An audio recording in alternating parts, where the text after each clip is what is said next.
Today on an all-new Dr. Phil. His family claims he's challenging. I need to go to school. Get out! Don't touch me. Destroying doors, breaking car windows, and kicking walls. Misunderstood. So you weren't really talking about blowing up the bus? No. And who's to blame? He shoved me. How could he shove you into it if you weren't in there? I was in there. You just said you weren't. For his behavior. He's caught in the crossfire of all of these adults going back and forth and fighting. Plus, I don't think people have affairs for sexual reasons. I think they have affairs because A Grammy nominee.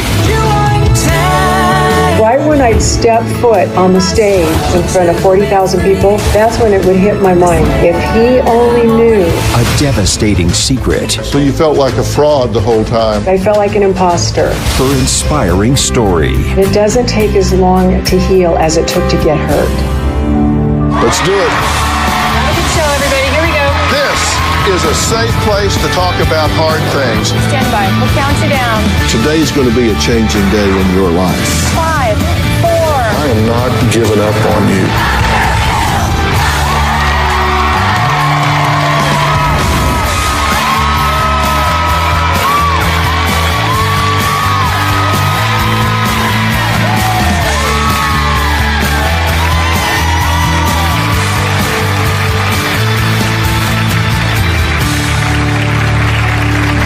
Every parent knows getting your children ready for school on time can be a struggle.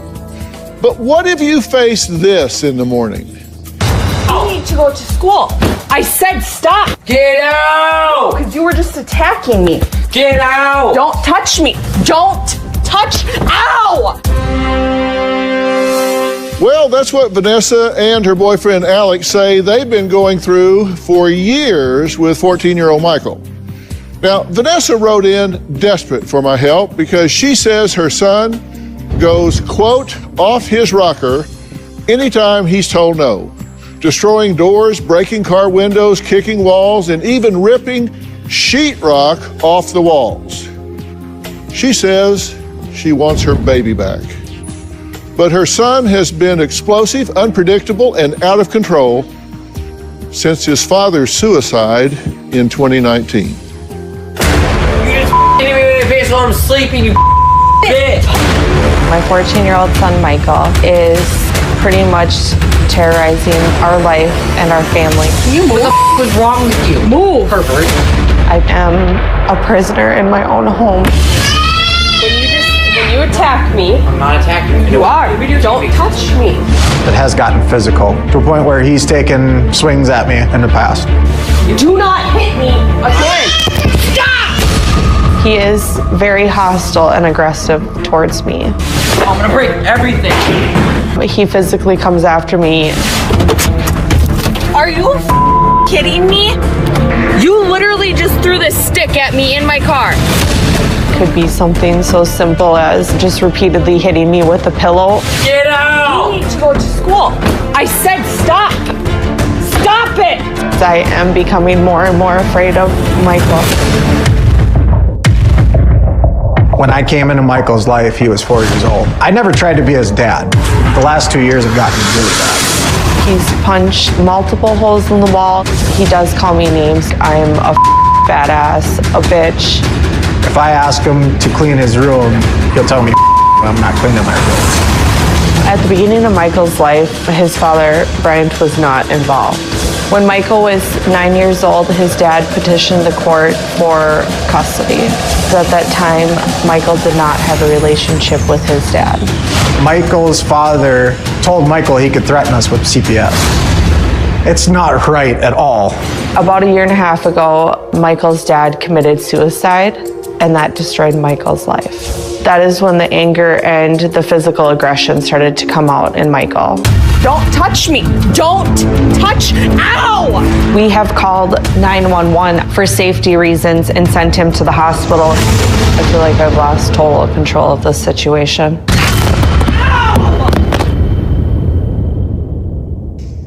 Okay, pretty chaotic. Yes, it's extremely chaotic. What do you think your primary mission is as a mother? Right now, my primary mission is to pretty much makes sure that I don't have to see my child 6 feet in the ground or behind a glass window. So you're doing damage control.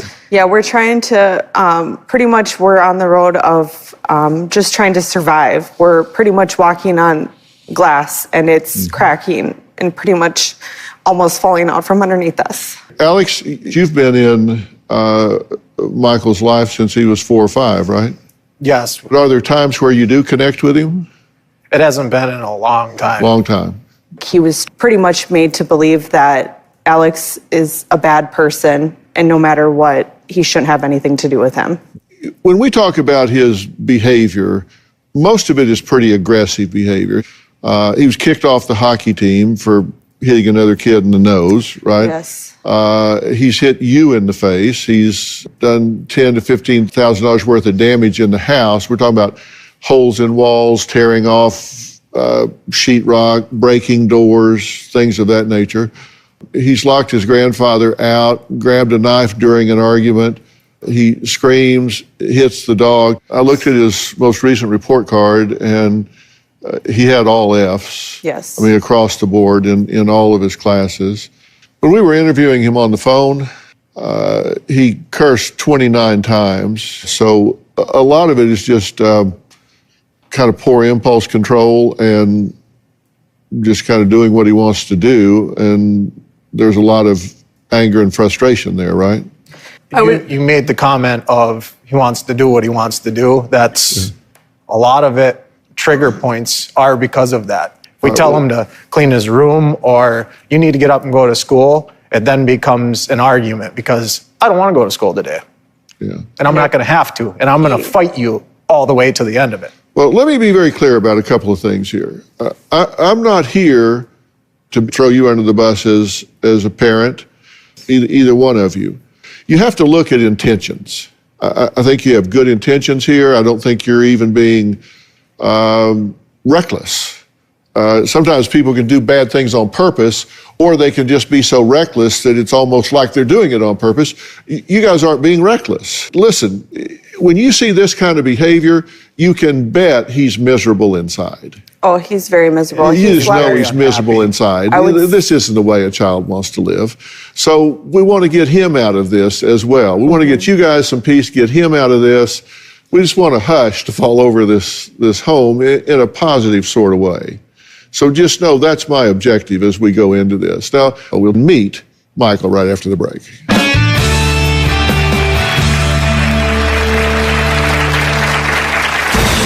I usually only get mad around my mom. She starts pushing my buttons and then starts recording, so. Don't give me the phone. Don't. I don't want to be irritated. She's trying to get me in trouble. I enjoyed living with my dad more than my mom. And later, 3-time Grammy-nominated recording artist Michelle Pilar reveals secrets she has kept hidden for years. I was 17. Me and this guy had been together about 3 months when I became pregnant. I found myself sitting in an abortion clinic, and I can still remember the cracked linoleum floor and the dingy walls and being scared to death. Tomorrow, she claims her Mother Teresa. Let's take a look at the message you sent. I wish Maxwell had survived and you died. Is no Mother Teresa. This moment with my son was not about you. You all have failed to understand at some point it is about me. I felt as though... No gratitude. Okay, stop. I'm going to ask you to leave the stage if you can't control yourself. That's tomorrow.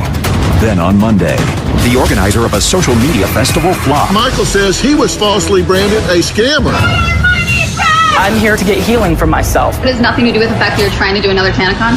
That's Monday. I would say I am Michael's biggest trigger at the moment. Stop it! Move! I told you to leave my room. Me asking him to do something just upsets him. Can you move? What the was wrong with you? Move! Pervert. Move! Redneck bitch. Life in my home is extremely chaotic and unpredictable. You were just a few years older than him when you had him. I was only 17 when I gave birth to him. So we had a child having a child. Yep. And then a few years later, you had another child. Yep. I had a And then second. many years later, you've had a third child. Yep. So you've had 3 children, 3 different fathers. Yep. One of them has taken his own life and is out of the picture. Yes. So there's been a lot of personalities in Michael's life, is what I'm saying. There has been a lot of And we- different. Now, let's take a look at what Michael has to say. I usually only get mad around my mom. My mom just likes to push my buttons. Sakes, get out! Don't. She starts fights. Go. I've gotten mad to the point where I blacked out and I do irrational things. Don't. She should not be afraid of me. I've never hurt her. Most of the time, she harasses me. She starts pushing my buttons and then starts recording, so Don't. Give me the phone. Don't. I don't want to be videotaped. No, Videotape me. because I'm showing your grandma. she's trying to get me in trouble. My mother overreacts over the tiniest situations. It's really confusing, and it is overdramatic. Throw me down the stairs, right here. I've been a little depressed and not really happy ever since my dad passed away, and it's been going a little bit downhill ever since then. I'm not really angry at anyone. I can just get really frustrated sometimes. I enjoyed living with my dad more than my mom because I had a little bit more freedom. Me and my dad, we never really fought, and I was much healthier with my dad. My mom feeds me a lot of fast food. I want a better relationship with my mom. Good to meet you. It's good to meet you too. Would you agree that when you have a family, everybody in the family has a certain role that they're supposed to play? Like, you have a little sister, it's 18 months old, right? Yes. And she has a role, and her role right now is to be a baby. What's your role? I would say just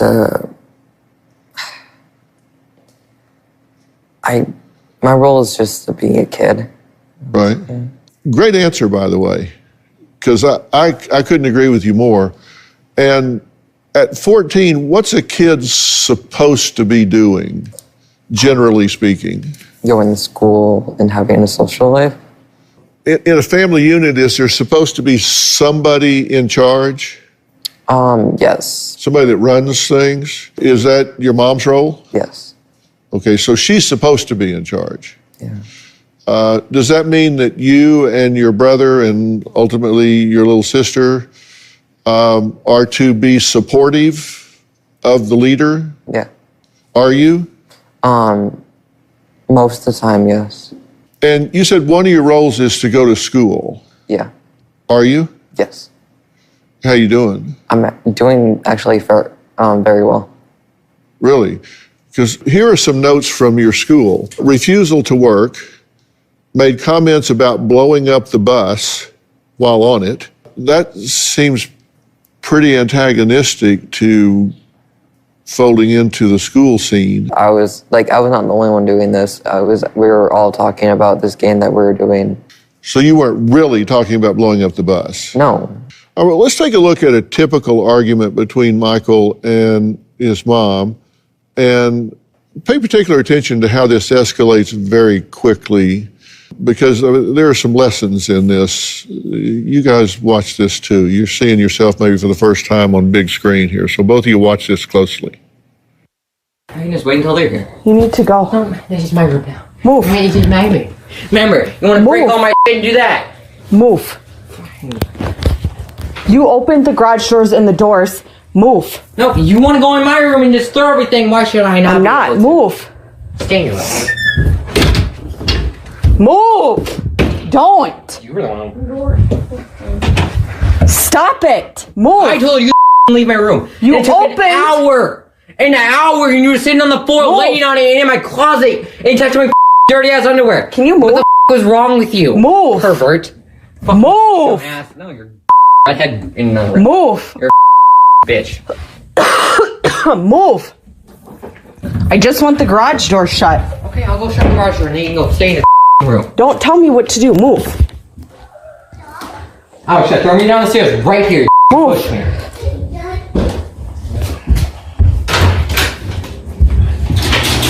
Go. Ow! Don't! Okay, Michael, you found that hard to watch. Why? Usually when this happens, when my mom records something like that, it's usually right after, like, she provokes me. Like I said in the video, she sat in my room for like 1 hour and just sitting there yelling, screaming, throwing all my stuff everywhere. Like, I just got a new dresser and she just threw like we have a dog's dish for water. She just threw it all over my bed and my dresser, and actually it's moldy, if you don't remember. Now. Well, hang on a second. Now, I want an honest response here. Seriously. Is that true? Had you been in combat with him preceding that video? When events like that happen, it's... No, I'm not asking about events like that. I'm asking about that specific event, and it's not an essay question. That's a yes or no. You either were in there, there was a pre-fight to this fight, or there wasn't. No. So he's just totally lying. I would say yes. He is Well, I just don't lying. believe that. Because in the argument, he's saying, you were just in my room throwing my things around, and you didn't dispute that on the video. Actually, when he refers to the dresser breaking, it was that he shoved me into it and then everything fell with it. But how could he shove you into it if you weren't in there? I was in there. You just said you weren't. Well, I was in there, but I was not in there provoking him. Coming up, Alex says that Michael has done $10,000 to $15,000 worth of damage to the house, and that he's also wreaked havoc at his aunt's house. Well, we'll talk about that and meet the aunt when we come back.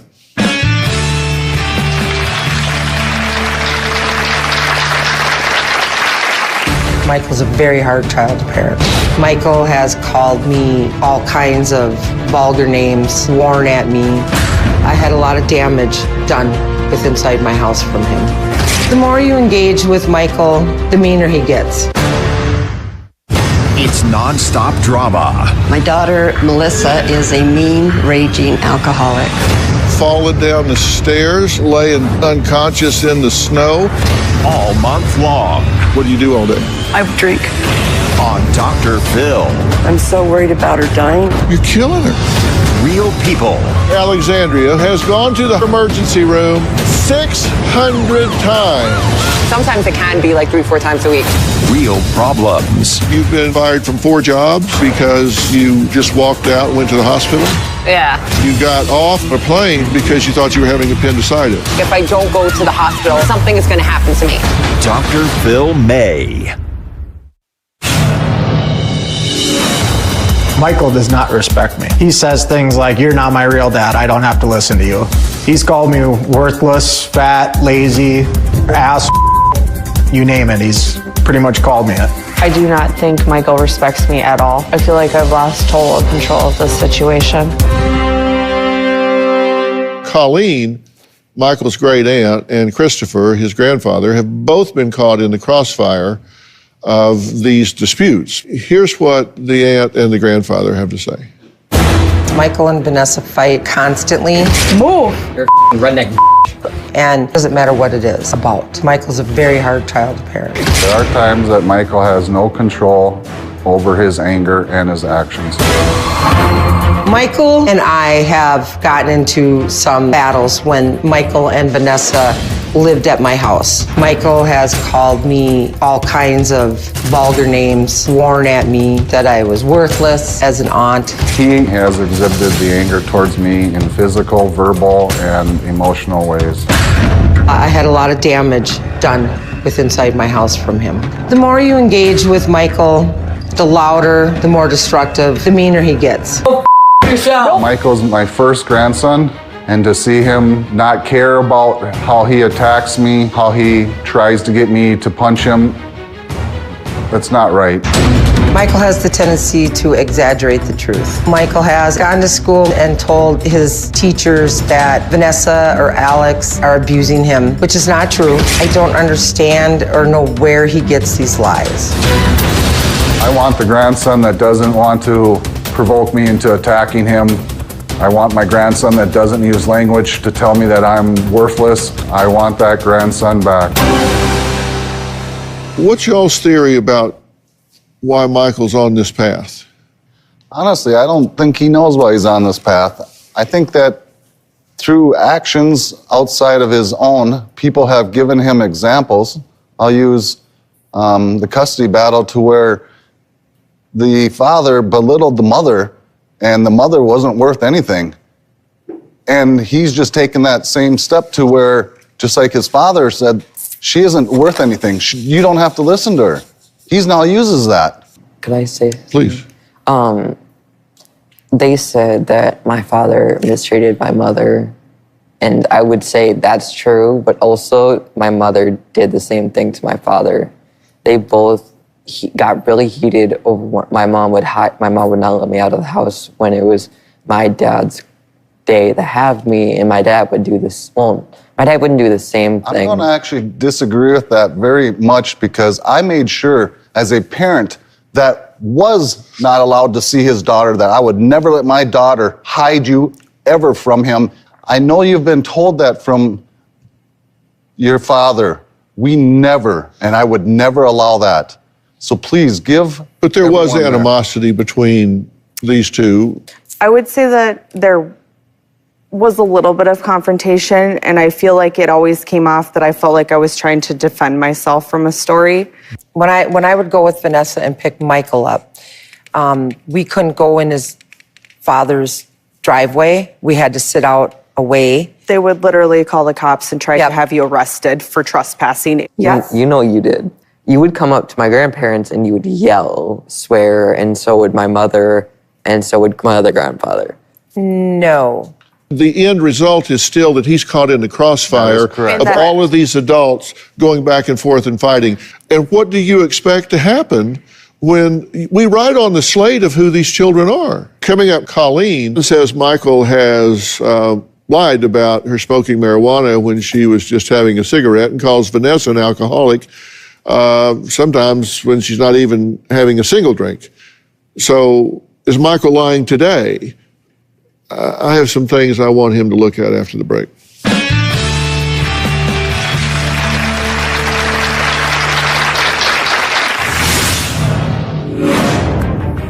Anything in a country mile of this conversation that either of you are characterizing is so inappropriate to have between a mother and child.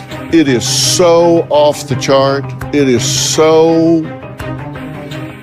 Well, the reason why there is no reason. Fill in the Blanks is back with all new shows that will provide you with the information you need to fill in the blanks in your life. I'm hosting top experts in brain health and behavioral science, the best women and children's advocates and visionaries who share their experience, strength, and hope with the important topics, including how to help children navigate the new normal and how to understand human behavior. An all-new season of Fill in the Blanks starts May 25th. Available on Apple Podcast and Stitcher. Michael does use a lot of bad language. Hit me in the face and go yourself. I would say that he swears regularly and uses the word and the B word. You're redneck. I do use curse words, but I learned it from my mom. I do use foul language now in front of him. I am not setting a good example for him when I do that. You know, Michael, I asked you what your role was. And you said, my role is to be a kid and to get an education and have a social life. And you're really exactly right about that. You know, Robin and I raised two boys, Jay and Jordan. And I told my boys growing up, you've got two jobs. One is to get an education, and two is to have a damn good time doing it. Your job, Michael, is to get an education and have a good time. And you're not having a good time. And this is happening in a situation where you're miserable and you're making everybody else miserable because things have happened. I mean, to lose I don't think he actually understands that he is making it that miserable, because when he does this, he tends to black out and not be there. Well, I think that may be pretty spot on. These are some quotes from you. You said, I feel out of control when I get angry. I go into a black rage. And then you said, I get amused by antagonizing and adding fuel to the fire.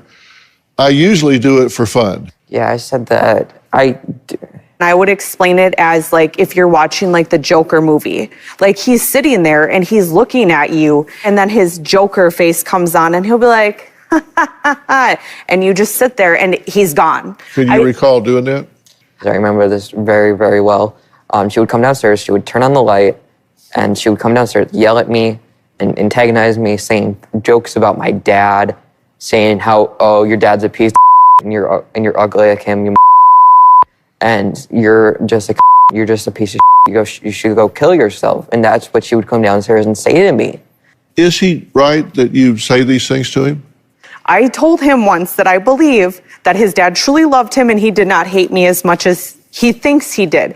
Because I said that there was only a few hours from the time that his dad died to the time that I picked him up from his house and he was the last person with him. So I said, I am very glad that your dad did not kill you. I have never said that I think he could or he should. It's more of that when I say something, he takes it out of context and changes the words. Okay, can I say something? She would say, hey, you're not worth going to jail. I wouldn't kill you. Why don't you go kill yourself, or I don't have to go to jail and pay a bail bond, and that and then you're lucky that your dad did not kill you, because he did hate you and he didn't hate me, and I was a miserable child. Are you saying you haven't had that conversation with him? I have never had that conversation that I recall. Well, anything in a country mile of this conversation that either of you are characterizing is so inappropriate. I agree. To have between a mother and child. It is so off the chart. It is so... Well, the reason why there is no reason. Can I give a few examples? We'll be right back. Awesome.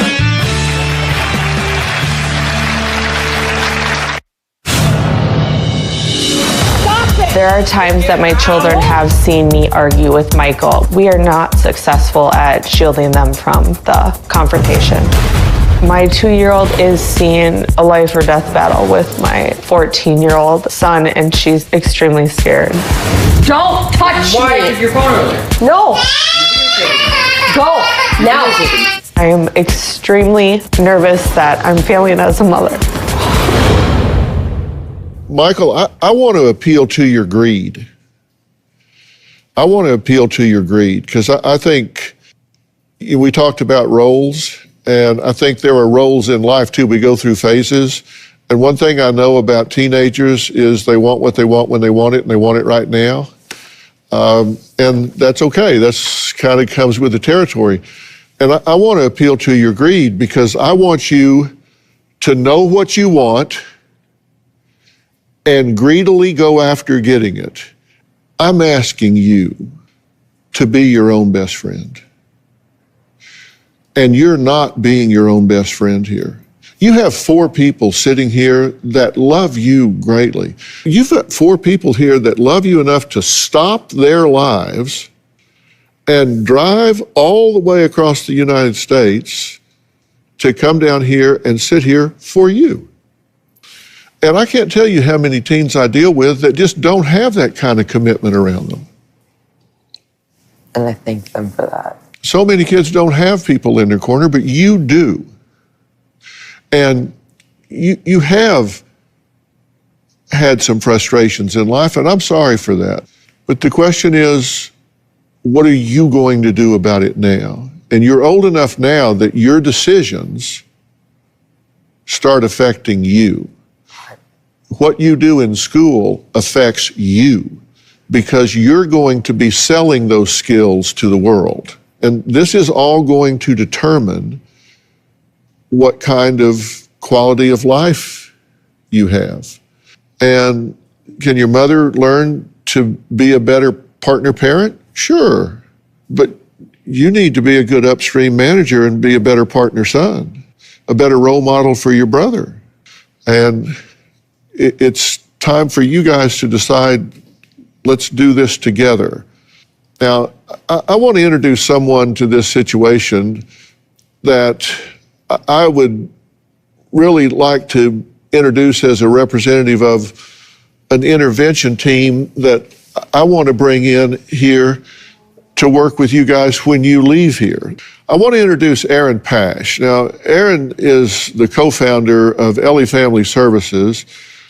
She's a marriage and family therapist, and she is considered an expert in relationships. Since she's joining us now virtually. Erin, are you there? I'm here. Hi, Dr. Phil. Hello, everyone. Erin, thank you so much for joining us. Talk to us about what you guys envision from Ellie and everything that you have in mind here. At Ellie, what makes us really unique is our creative approach to working with complex family dynamics. So what we will plan to do is create a team of people who can both help address individual traumas that are contributing to the chaos, and make sure that everybody feels like they're getting individual support in the process of working through some of this really deep family stuff. Well, Erin, that makes perfect sense. And, kids this age should be full of joy. The house should be full of joy. And if everybody can lean into this and work at it together, I think you're on the cusp of some major changes here. And I think you're willing to do that, right? You want to do that. Yes. Is this something that you're willing to lean into and take this help? I am willing to take any help that I can get. Christopher, what do you think about what we're saying? I hope he buys in, because I know we're going to try. And if he'll buy in and follow through and with support, I'd love to be back here in a year or two and show a great success. What he's saying is exactly right. And it's up to you. You choose the life you want. And it's there for the taking. It's there for the taking. And I'm putting my faith and confidence in you, so I believe in you. Don't let me down. Yeah, and I thank you for that. All right. I became a Christian actually 3 weeks after my abortion. So you felt like a fraud the whole time, like I'm pretending to be something I'm really not. I felt like an imposter.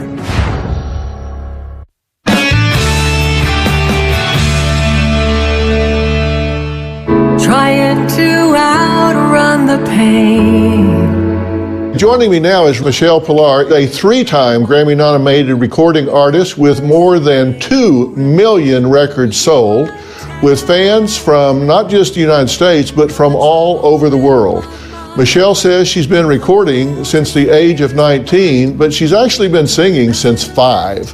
But behind the glitz and glamour, no one could explain the pain that she endured. Now, today she opens up about her life in her book, Untangled. The Truth Will Set You Free.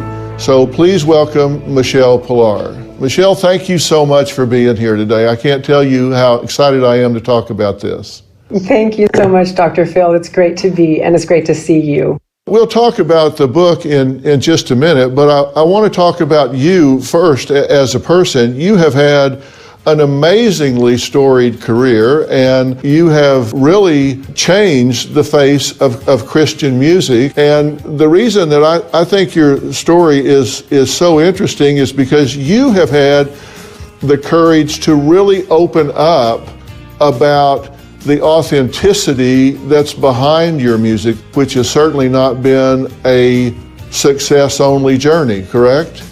Absolutely, absolutely. And it feels good to have enough of the healing within you so that you are free to tell the truth. Before you're healed, you're hiding and you're trying to figure out what to do with it. But once you are healed, telling the truth actually is very easy.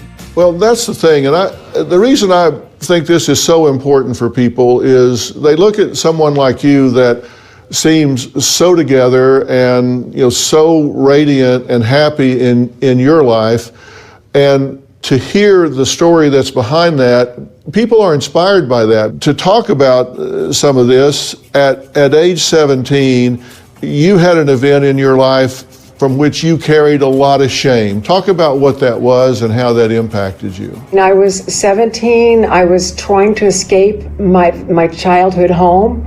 So I started dating a man that was 8 years my senior. Me and this guy had been together about 3 months when I became pregnant.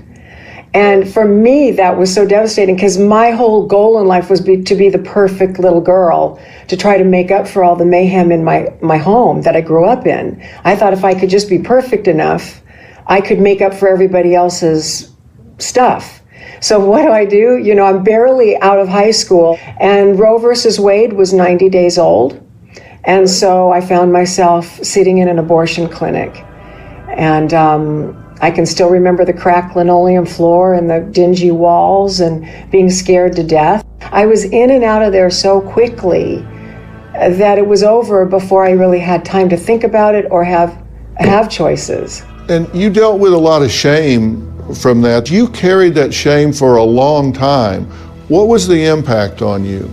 You know, when you have a secret like that, and then all of a sudden I became a Christian, actually 3 weeks after my abortion is when I came to know the Lord. So then all of a sudden, because I could sing, I was catapulted into a recording career. So all of a sudden now I'm on these huge platforms with Billy Graham and, you know, Madison Square Garden. And you know what would happen? Right when I'd step foot on the stage of the Billy Graham Crusades in front of 40,000 people, that's when it would hit my mind, like, if he only knew. So I felt like everywhere I turned, it was always sabotaging me to carry that shame. So you felt like a fraud the whole time, like I'm pretending to be something I'm really not. That's the perfect way to put it. I felt like an imposter. Michelle, coming up, I'm going to ask you about the fallout from the affair you said almost ruined your life, in fact, almost cost you your life. We'll do that right after the break. Tell me about that darkest moment when you said, okay, there's no point in going on. I was ready to take a handful of pills. I felt this presence come into the room. I began having a conversation with the darkness. Want to know what's coming up on Dr. Phil? Visit our website and subscribe to our newsletter. You'll get weekly updates, life strategies, and exclusive video that you won't find anywhere else. Plus, on drphil.com, you can see sneak previews of upcoming shows. Log on today.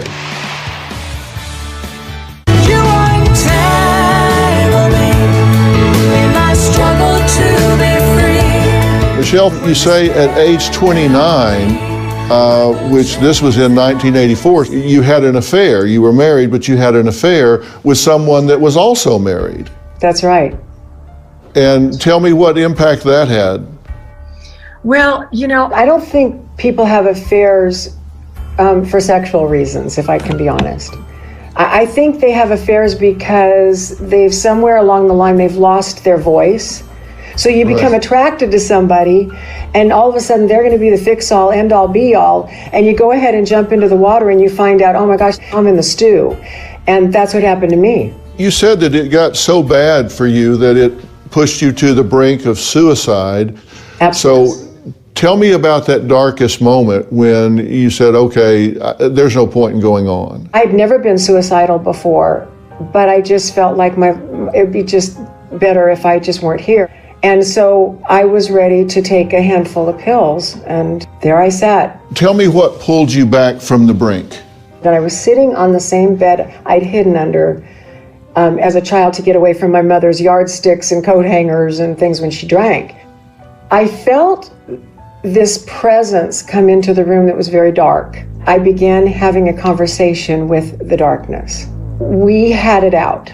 And I said to this darkness, I have been running from you all of my life. Just help me do this. He pretty much told me I was right about everything. I was worthless, and that it was just best that I take those pills. And I remember putting my face in my hands and crying. And I said to myself, you know, Lord, I know you, but I can't find you. In that moment, I literally felt someone sit down on the bed next to me. And I knew exactly who it was. It was Jesus. Why did you decide to lay bare all of your secrets in book form? After I had spent about 10 years doing some really hard work, going to counseling, I really wanted answers. And then I was walking through my barn one day, and I just felt something in my belly stir up.